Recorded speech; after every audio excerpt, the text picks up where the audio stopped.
অখিল গগৈ ডাঙৰীয়া বৰ্তমান ৰাইজৰ দলৰ তৃণমূল যিসকল নেতা কৰ্মী সকলো হতাগ্ৰস্ত আৰু তেওঁলোকৰ মাজত হতাগ্ৰস্তটো এইটো কাৰণে দেখা গৈছে কাৰণ আপুনি উফাইদাং মাৰিলেও তেওঁলোকে এটা কথা উপলব্ধি কৰে বা বুজি পায় যে বিৰোধী ঐক্যৰ অবিহনে ৰাইজৰ দলে যদি 126টা সমষ্টিত নিৰ্বাচন খেলে গৰিষ্ঠ সংখ্যক সমষ্টিতে 5,000 বা 10,000তকৈ অধিক ভোট লাভ নকৰে।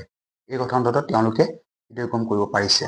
আৰু এই বিৰোধী ঐক্যৰ ক্ষেত্ৰত আপুনি যিমানেই লম্ফজম্ফ নকৰক কিয় ইয়াত মূল হেঙাৰ হিচাপে কিন্তু আপুনি নিজেই।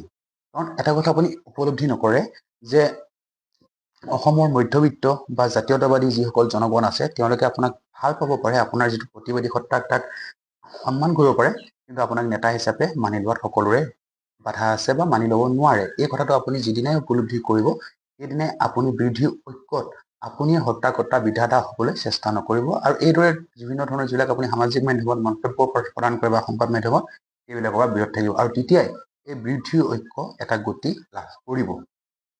আজি বিৰোধী ঐক্যৰ কথাটো বাদেই দিলোঁ। ৰাইজৰ দল গঠন হোৱাৰ সময়ত যি 70টা জাতি জনগোষ্ঠীৰ সংগঠন আছিলে সেই জাতি জনগোষ্ঠীৰ সংগঠনসমূহক বাৰু আপুনি জেলৰ পৰা অহাৰ পিছত কিমান অসংগঠিত কৰি ৰাখিব পাৰিলে, কিমান সংবদ্ধ কৰি ৰাখিব পাৰিলে, কেইটা জাতি জনগোষ্ঠী সংগঠন আজি ৰাইজৰ দলৰ লগত ঐক্যবদ্ধ হৈ আছে সেই কথা আপুনি স্পষ্ট কৰক।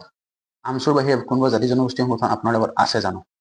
গতিকে আপুনি তাতে উপলব্ধি কৰক যে আপোনাক নেতা হিচাপে মানি লোৱাত অসমৰ জাতীয়তাবাদী জনগণৰ বা মধ্যবিত্ত জনগণৰ ক'ৰবাত যেন আপত্তি আছে, সেই বস্তুটো উপলব্ধি কৰক।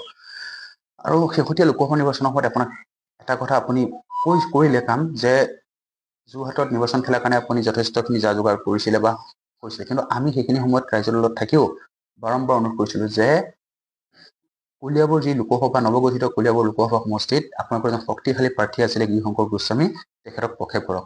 কংগ্ৰেছে সমষ্টিটো এৰি দিয়াৰ পিছতো আপুনি কি কাৰণে এই সমষ্টিটোত গিৰিশংকৰ গোস্বামীক নিৰ্বাচন নেখেলালে সেইটো কিন্তু সকলোৰে বাবে সাঁথৰ হৈ থাকিলে।